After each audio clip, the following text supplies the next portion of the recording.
Hello, everybody, again. This is David Robinson, father of geologist Daniel Robinson. Here it is January the 26th, 2022. I just wanted to give you a little update on everything I've done since I came out here to Arizona. Of course, you know that I left my home in Columbia, South Carolina, to be out here in Arizona on the front line searching for my son. Since I've been here, as you know, I started a grassroots search. That search started with the area where my son first went missing, and that's the well that he was working at. That's the well site that I was told that he vanished from. He drove off. He waved. So I've extensively searched that area with the aid of volunteers, people like yourself, who worked alongside with me in the desert heat. Times where it's 118 to 120 degree weather, hot, and since my son's vehicle showed up almost a month later, I was able to expand my search to go farther, to incorporate that area along with the well site area, and then spread out beyond that point from a scientific level where a person can walk undressed, like it appeared that my son would be, with no shoes on, like it would appear that my son had, without collapsing. So the searches, the grid areas, is based on those parameters, and so we've been searching. As you know, while we was doing our searches, we found things like a human skull and several human remains out there, hopefully bringing some type of closure to other families. Despite what you hear from the Buckeye Police Department, we have people out there who retired homicide detectives to pathologists, people who familiar with what is and what is not animal and what is not human. There's some things out there, of course, you can understand from my standpoint, being a novice, that we can actually look at the difference between human and animal bones. But to have those type people out there, a part of my volunteer search, to help us identify those things, we know what those things are. So I've been pressing the police department to consider those things. My son went missing under a suspicious circumstance. His vehicle was found in that ravine, just like this picture right here behind me, and that's it there. And that it happened in the area where we're finding human remains.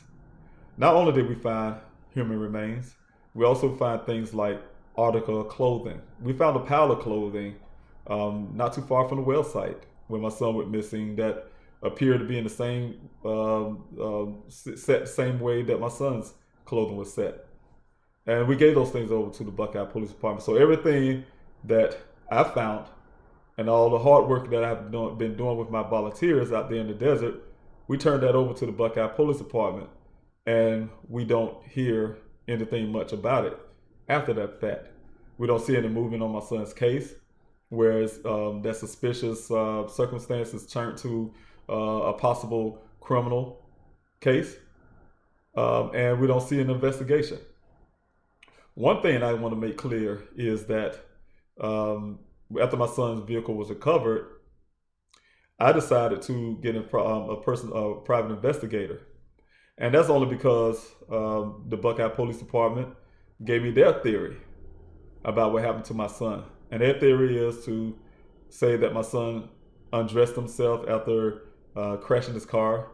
He didn't sustain any injury, but then at the same time they say he had a severe head injury, and that made him shred his clothes off. He walked off and hid on a tree. And one detective suggested that he left his family to become a monk and join a monastery.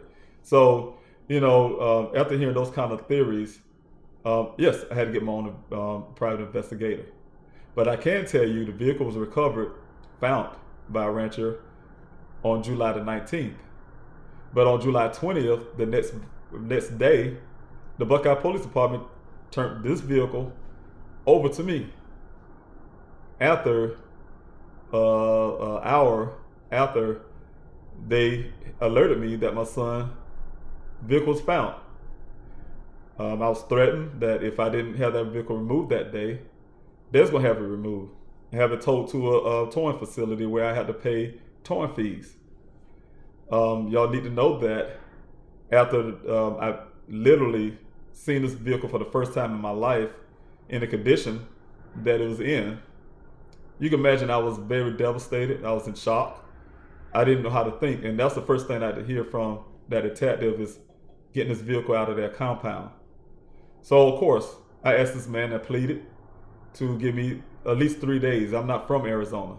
And the same thing, like my son, he's not from Arizona. He's from South Carolina. I have never been to Arizona. My son has never been in that desert where he went missing. And the first thing that this detective felt that he had the right to push me to get a vehicle towed to a place or find a storing facility for it that I'm unfamiliar with. So, you know, I was able to get them to hold it off for a few days before getting it towed. And I also demanded to have a meeting with Chief Hall and his entire staff, which I was able to get. I took in a person from the NAACP as an observer, and I also recorded our conversations. I have been in that meeting, and one thing that was given to me was that there was no forensics work done on that vehicle at the scene. That's direct from what I heard in that meeting and what I have my observer heard, and also from my recordings. That no forensic work was done, and one of the reasons why, because there was no blood found. They didn't see any blood in the vehicle. To top that off, when we left that meeting, they returned everything to me of my son. Everything they found at that scene: his clothing, his shoes, his cell phone, his wallet.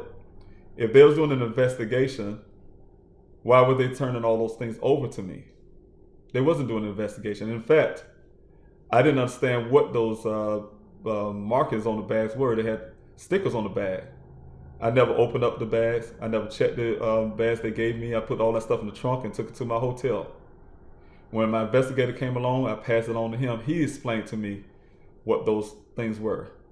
Those tags that was on those evidence bags were marked for safekeeping. He explained to me when they didn't check the evidence box, they checked for safekeeping. That means that they expected Daniel to come back and grab his things, and they're just turning his valuables over to me because there's no investigation. Not only they told me it was no investigation, they put it on social media that they exhausted all their leads.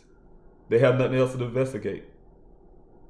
They have since took it down from their website, but they also told my investigator in a meeting that they wasn't investigating.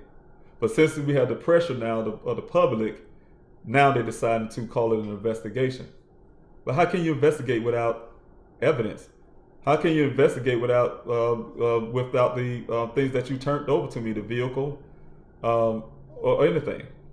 One thing that shocked me since I've been here is that the Buckeye Police Department, instead of helping me in my grassroots searches, provided security, providing the resources, the cadaver dogs that we needed, the things I'm asking for again. And they keep coming to my search the second time empty-handed under my request. Empty-handed. And instead of them doing that, they decided to rebut my investigators' findings. Like I told you, from day one, I have been sharing everything, working my ass off, working hard, trying to find answers for what happened to my son, turning over all the evidence that we could find. Every time we're out of searches, I have my website set where volunteers can tell you. They just take a picture, give the coordinates, they send it on my site, and it goes straight to Buckeye Police Department, go to myself, and go to my investigator. So all those have copies of everything I found, everything that we share with them. So I do a lot of sharing with the Buckeye Police, but I realize I'm working for the Buckeye Police. They sit back in their office doing nothing, but I'm out on the ground doing something. Instead of them come out there and get their asses on the ground with me, they decide to take all their money, resources, and hire a accident reconstructionist when I already have one to look at that vehicle They didn't like what my reconstructionist found. They didn't like the fact that he read the report that they pulled, the data they pulled from the black box, and read it and gave them gave them the answer to what they read.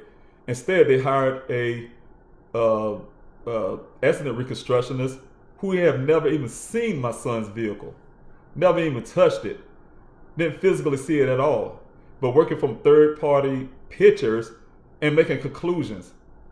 I doubt if he even been on the scene to even look at the accident area. So for a person to not have actually seen my son's vehicle or even physically touch it had a lot to say. He was able to put out a full report of his opinions that's baseless because he don't even have evidence behind it. He don't have the actual physical evidence behind to back up his findings. He even went to, what I understand, some dealership to ask some workers instead of going to the manufacturers who actually made the vehicles. Asking that. So, in my understanding, in my opinion, the Buckeye Police Department was more concerned about making themselves look right. In my opinion, they probably paid this guy off to write exactly what they want, because it doesn't make sense to me. If you want to do a proper investigation of my son's disappearance, then why don't you ask for warrants? Why don't you go out there and find these answers? Why from day one, me and my family was asking for simple things like ping locations from a cell phone? The Uconnect inside this vehicle will give you some type of geographic movement. Why haven't he had my son's phone for a couple of days before turning it over to me? Why haven't you gone through Google to find out where my son's movements was? Why isn't there some go to the phone records to match up what the story they decided to put in their report of a young lady, her account, with if you was to look at her look at what they put on their report. If you follow it real closely, you'll see that all of a sudden the timestamps disappear as the appearance that somebody added something to it. How did that make it into the report? Things like that. So, it's a lot of questions that since I've been here, and there's a lot of investigational things I have done. Not only just that I started a search, not only did I start a city search, a desert search, but also doing an investigation. Something that we pay the police departments to do. Of course, I'm from South Carolina, but I've been here over 6 months. Now I have an Arizona ID. Now I'm a citizen of Arizona, dual citizen. And so my tax money is paying for what they do. And I demand it. That's the reason why I came out on January the 6th. And I invited Chief Hall to bring his department out to, once again, what I did it before, to my searches. And once again, they came out the same way, which I was grateful they showed up, but they came without all the things that I asked for and that was told that I was going to have. They didn't bring the cadaver dogs. They didn't bring the cameras to search the wells. They didn't bring resources to search those mines. And, they came empty-handed. They sent 4 or 5 officers, and like they did all the time, and one razor that they ride around in and don't do anything. Now, I can't say this last time they came, we had 2 officers, I'm assuming, walk a little bit with the line search. I'm happy about that. At least they did some work, some physical. I don't know if it was a hiking exercise for them to get some exercise, but that's useless to me if you're the police department. I don't need the police department to just walk the ground with me. I need you to do some work also. Do more than what I'm doing. I'm doing a lot as a father. I don't have time to grieve for my own son. I don't have time to even reflect about some things with my son. I want to grieve. I want to feel for my son, but I can't, because as soon as I do that, I'll drop the ball. And if I drop the ball, that's exactly what, my opinion, that department would like me to see me do. Just drop the ball and leave them alone and move on, so they can call my son another statistic. I would not be that father that would call up here to Arizona every day asking what they found out. and for somebody behind that phone to have his foot on the desk and say, "Hey, I'm out here right now, and we're doing everything we can to look for your son." That is unacceptable. It won't happen on my watch, and that's why I ask every other family who may be going through a missing person, you have to actively push these people. These people work for you. You cannot. I think if I go inside a police department, I would expect to see that people in that police department moving around like I see people at Chick-fil-A move around trying to get those orders. There need to be some hard movement around in the police departments, actively working cases. Because I guarantee you, when you go around in a police department with a camera, you'll see an officer sit behind his desk on the phone, one writing some little report, some laughing and joking around, drinking coffee or whatever. I don't think a police department should look that way. It should almost look chaotic because they constantly moving around, working cases out in the street, leaving, going, coming back, moving, and actually doing some damn work. That's what I like to see in the police department. That's why I like to see the approach that they have working cases of missing people to whatever. So that's my opinion. And I'm looking forward to that. That's the reason why I have a petition out. I was hoping that you all would sign those petitions because I'm looking for a certain amount of number where that would back me up in some things that I'm looking for nationally. I want to try to take this unfortunate situation with my family, what's going on with my family, to help other families somehow. Just put some kind of dent somewhere and help other families who's going through. So that's why what I'm going through is I'm writing things down. I'm taking notes because you know what? If a family asks me what should I do, one thing I know at the beginning since I've been doing this, whatever you do, do not give up. Do not rely on the police department. Don't just rely on them. You got to push them. You got to make them get off their ass and do something because they won't do it. If you don't push them, you don't ask questions, and whatever you do, please don't ever believe what they write in the report. I can write anything in the report. Heck, I can write something right now on a piece of paper. That don't mean I actually did it. Just like I use that analogy all the time, and this is exactly what goes on in my son's case. If a person asks me right now, David, go in this cabinet behind me and get me that jar of grape jelly. I said, okay, I'll go look for it. Go in that cabinet, I open up, look around with my eyes, and there's a bunch of jars of jelly in there. And I shut it, say I didn't see it, and I can write it down on a piece of paper that I looked. But then that person can get up there and go in that cabinet and fish around with their hands, physically looking. But while they're looking, not only they found the grape jelly, or they didn't find the grape jelly, but they found the apple jelly, the orange jelly, whatever, strawberry jelly. They found all those different jellies out there in that cabinet.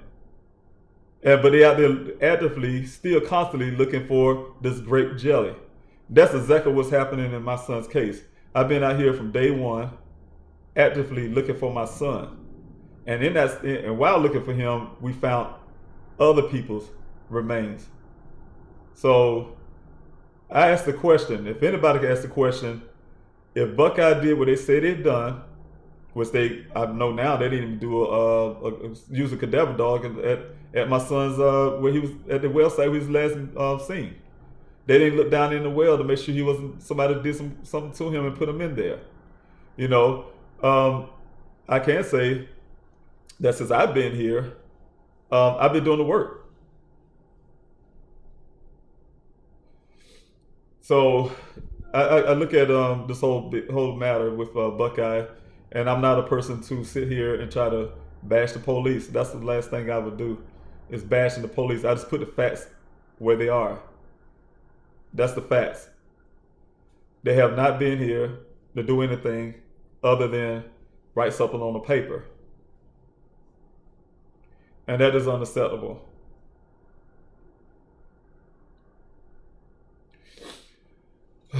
I've been, like I said, working very hard. Like I built the desert searches. I also built the city searches. And that's because I wanted to make sure that everything is covered. Because I don't know what happened to my son. to this point. And I don't know exactly. I have some ideas. I do have a lot of ideas, and I'm getting closer to a lot of answers. However, I don't know. And that's the reason why I have a city search. That's why I have a desert search. That's why I'm doing investigations of my own. And those reasons are because, like I said, if you can't get it from the department that you pay, they're not doing what they can. They can make all the excuses in the world. All the excuses in the world. I mean, I could hear every last one. Know what I say to it? I don't care about your excuses. They're just excuses. Because I guarantee you, if it was one of these officers that was on duty and went out there in that desert, a grown ass man on duty, my son was on duty, he was going to work. Go out there in that desert and somebody said, yeah, I seen him.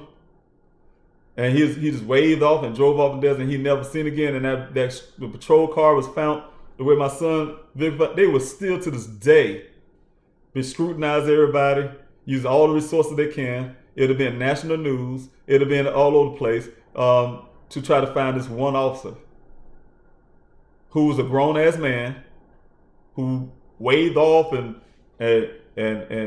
probably was acting strange to his co-workers, and they would have treated this thing like it's the last slice of bread in the pack. They had to go find this person and look for him. They would have did everything they can. Let it have been one of their loved ones, their child, a police officer's child.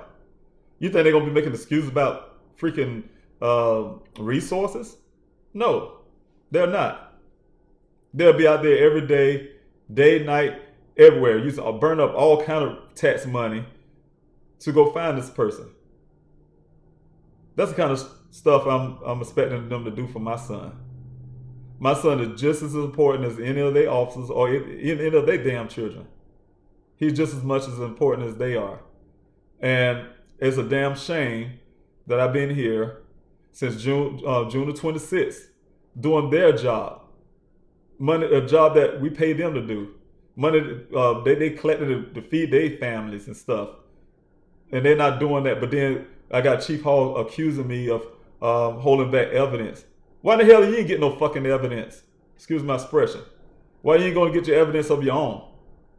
If I was holding back evidence, why you ain't gonna get no evidence? I don't hold back no evidence. I've been turning over things to this department until I start realizing, I say, what the hell are you doing, David? You don't work for these people. These people ain't even trying. They're not even trying to come out there to help you. They see me out there every week. I don't even so much as see a patrol car pass on Sun Valley Parkway when we're out there. They don't care. But they'll put it in that police report, all these bogus ass stuff they writing that they've done, and they didn't. The man just said it on live. I've been on live interview that day, and he said they have never been to that well site my son missing with those cadaver dogs looking for Daniel. They haven't. So why you can write something like that in a report and you know you didn't do certain things? So I call that BS on their police report. You can write the hell you want to write, it don't mean it's facts. So the problem is, and I tell people all the time, do not believe everything you read or a police department tell you. Because they'll tell you anything just to make you feel good. Hell yeah, we've been out there to that search. Hell yeah, we looked for that jar of jelly. Yeah, we sure did. And they'll write on a piece of paper. And people give the police department the benefit of the doubt because they're supposed to be the police and supposed to be doing the right thing. They don't all the time. That's why you got to question them. There's nothing wrong with questioning the police. They are not your mama. They are not your daddy. They work for you. You need to question them. If there's your employee, like you are their boss, you ask this employee what the hell you was doing. You need to show me. I need to see what you're doing. Sometimes you have to micromanage their ass. And that's what I'm doing. And that's why I'm out here for, is to make sure they do what they're supposed to do. And I'm still having a hard time to get them to do that. Still having a hard time. So I just want to say that, and I know I sound like I'm very angry because I am. It takes a lot for me to not explode the way that I could. It takes a lot for me to not say some things that I would like to say to this department. You know, so it takes a lot because if I, like I said, if I was to get all emotional and I was to lose focus of what I'm trying to do, they're not gonna go look for my son. They don't give a damn. They could say that. It's almost like what Jesus said to Yeshua said to the people, to his disciples or his followers.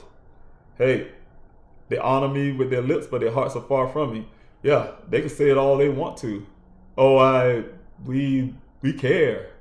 Like Chief Hall did on that CNN interview, we had a smirk on his face. You can say it all you want to. Oh, his father from... No, you don't care. When last time I saw you out there, Chief Hall, in my searches? Only time I ever saw Chief Hall at the search, he came out there the day after, the search after my son vehicle was recovered. Just to deceive me and my daughter.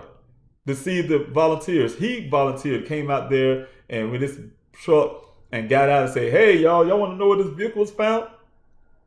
Hell yeah, I want to know. How come y'all showing me on a search in front of a whole bunch of people and didn't have enough decency to take me and my family over to the location? But no, he had us walk on foot to a location that the vehicle wasn't even found at and say, this is where your son's vehicle was at. And come to find out he was misdirecting us, some people think on purpose. For what reason? Why would you do something like that? I mean, why would you do that to a family? Why would you do that to my volunteers? You know, misdirect us like that. And you knew you misdirect us until the rancher so happened to be out there too, and his wife, to put us in the right direction. And that's where I knew exactly where my son's vehicle, because the glass was still on the ground. So, and it matched the picture the picture that you see when the vehicle was first found that I put out there. That's the only picture that Buckeye gave me at that time. 90% of the pictures I have to date came from the rancher. They didn't come from Buckeye. You know? So why did he do that? That's the only time he brought his ass out there to my searches. I haven't seen him since out there. And then he on CNN saying his father from the truth. He don't care. They can say it with their mouth all they want to, but the actions are showing a whole lot. I asked for the FBI to come into my son's case. Wrote a great letter. I even put it out in the public so the public can see this letter. I got a lot of feedback, man. That letter was written so well. Anybody with a heart could try to do something to, make this possible. But what I got that I didn't put out there in the public, I just said that, hey, he said he was going to do it, which he did. It was the last paragraph that, hey, I having a case review. I'm going to do a case review, and they coming in, the FBI going to come in and do a case review. I was very excited as a father. All the other mama jump at the top, I ignored it. Because once again, like I said, that's when he accused me of holding back evidence. I'm finding things and not turning it over to them. So why am I out here finding things? Why are you not finding things? Hell, they had these searches that they claimed they had, and they hadn't even found a construction cone out there. They haven't found anything. I mean, nothing. Always empty-handed. Oh, we ain't see nothing. Oh, it's so lush and thick, and all the excuses they got in the world. Oh, they have the helicopters. Oh, they have the ways to get cadaver dogs, and they found nothing. Think about that. And they had the cadaver dogs and the search dogs at the scene, they claim. Right?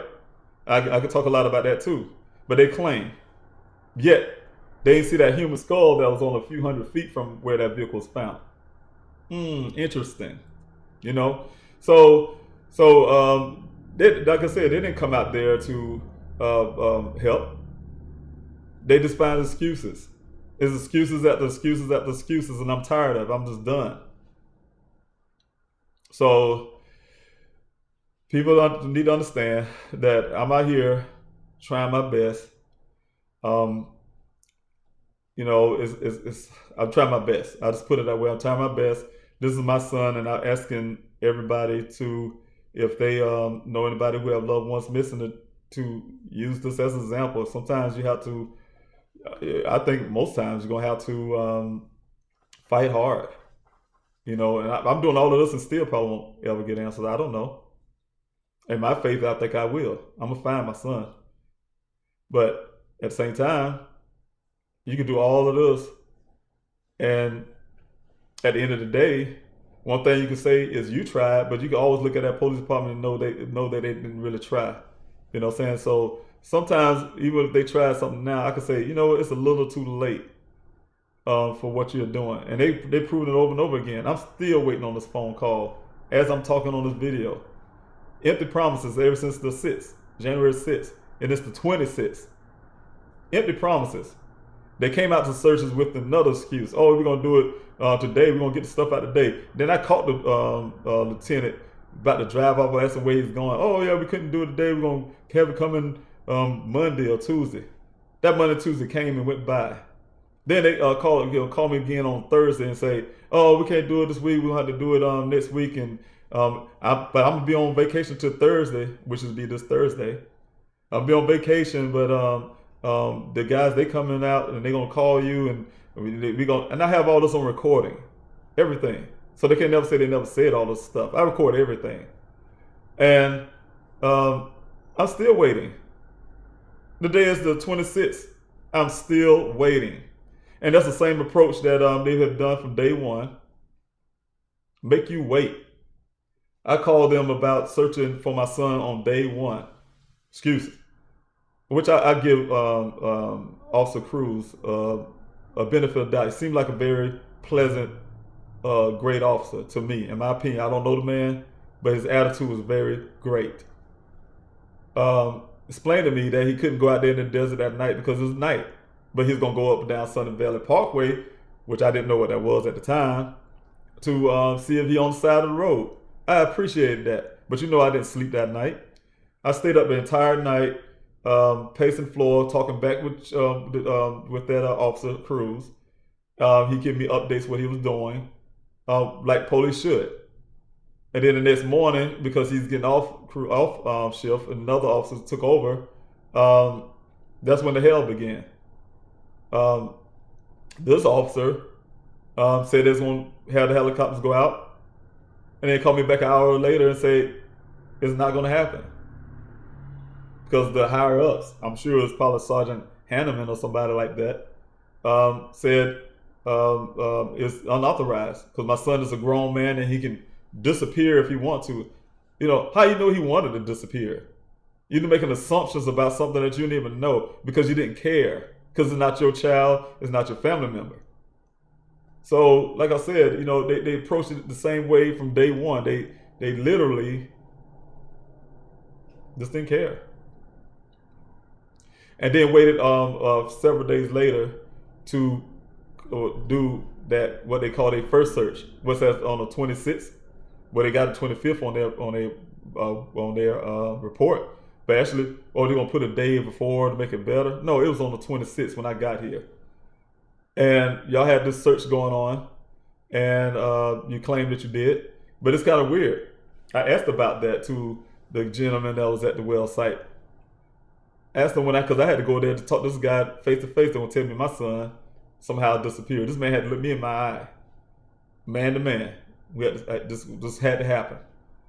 And one thing I did ask this guy when I was there, hey, so you was here when they doing the searches? The police department Buckeye came out to do the searches like that. Because I asked him what days he was there. He said he was there every day that week, every day. At the same well site my son went missing. He still was there. As a matter of fact, they had another guy there that replaced my son from Matrix. I believe he was from Matrix. And that day, he told me he was there every day. They was working at well site. Okay, so I was like, okay, well, so you was here when Buckeye came to search the well site and they had the helicopters out. He said, well, I heard they was going to do that, but I personally didn't see it. And I immediately sat there. That's what I said. People don't understand the reason why I came out on media and all was saying, I call that BS, what they put in their report. Because this guy, if you want to believe everything this guy said about when my son disappeared, that we need to believe that he was telling the truth when he said he didn't see no helicopter. He personally didn't see no helicopters. He ain't personally see no officer walking around that well site. That is further confirmed to me from this last search that I had on live when Lieutenant Angel said that it wasn't at the well site. He showed me according to the well site they searched, and the crazy part is it's the same well site that they did that photo op on when the media started coming out on them and they was pretending like they was doing some work. Why the hell are you searching a well that's only a few hundred feet away from this crash site? And you put it on social media with you digging down in there. My searches, we searched that well 3 months prior to them taking that picture. And I got pictures at that same well, checking the same well they was checking. Only a few hundred feet away from where this vehicle was recovered.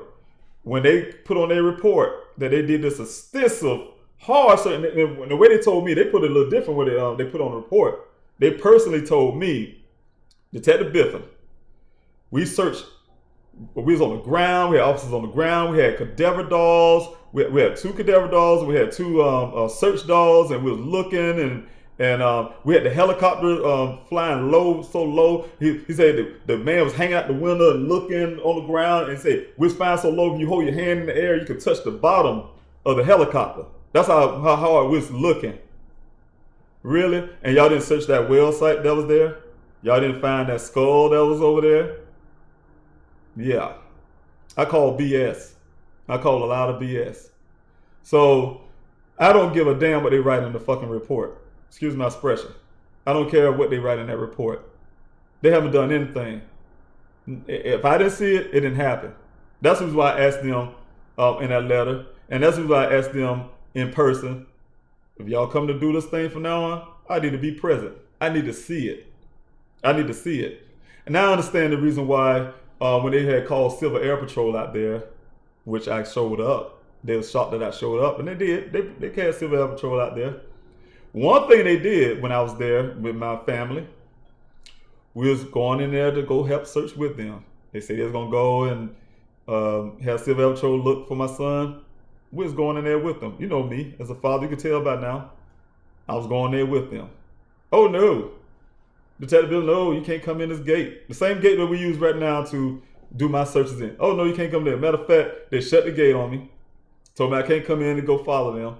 And they had made sure one of the Civil Air Patrol guys park his vehicle a long way so I didn't come behind them to follow them and see what they really was doing. First of all, that morning they was late. Oh, we're gonna be there at 6 o'clock in the morning. I didn't tell them I was coming. But we sat there from 5 o'clock all the way to about 8 o'clock when they finally showed up. They were late. Then they sat there for another hour or so at the gate, on the inside of the gate. Civil Air Patrol guys being very disrespectful, urinating on the ground in front of my family. We sitting there on the side of the road.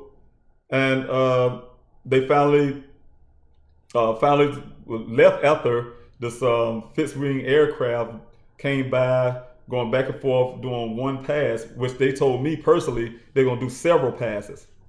Once they did that one pass each direction going up north, that plane disappeared. That's when they disappeared into the desert. The guy parked his vehicle so I couldn't come in and sat there, and we waited. That must have lasted for a few hours, and then that was it. But you know the ironic part of all of this is, and I know they're gonna make excuses. If you look at, well, that's some part of investigation stuff I'm gonna leave that alone for right now, but I will expose it. However, I'm just tired. I'm very much tired. I had to ask people for donations just to keep myself here to be in the fight for my son. And like I told you guys, I'm very grateful for you doing that, because without you, I be honest with you, I would have had to do a whole lot just to make sure I'm here, and I would. That's just what I have to do as a father. Excuse me. But that's a lot that I have to do as a father, and that's some things that I would do to make sure arrangements are there to remain here.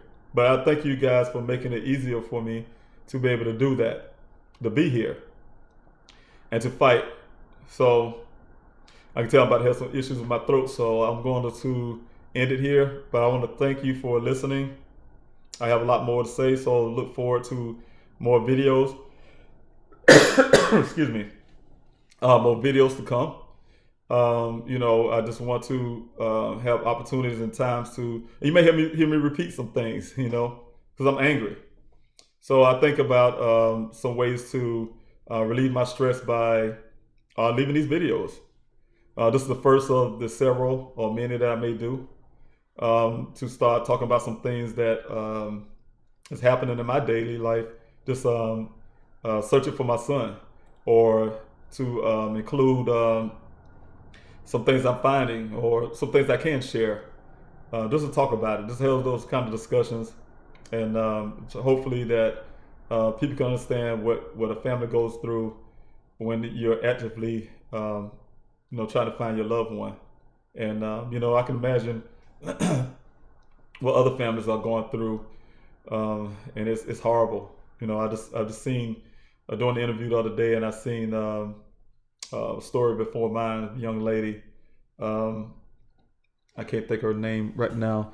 I think it was. Let me see if I can see it here. I wrote it down somewhere. But it's a young lady. She was murdered. Her name was Lauren Smith. She was murdered. I saw her on Court TV. I was doing that last night, and she was murdered. And just the thing is, just see how they approached this young lady's case, the police department.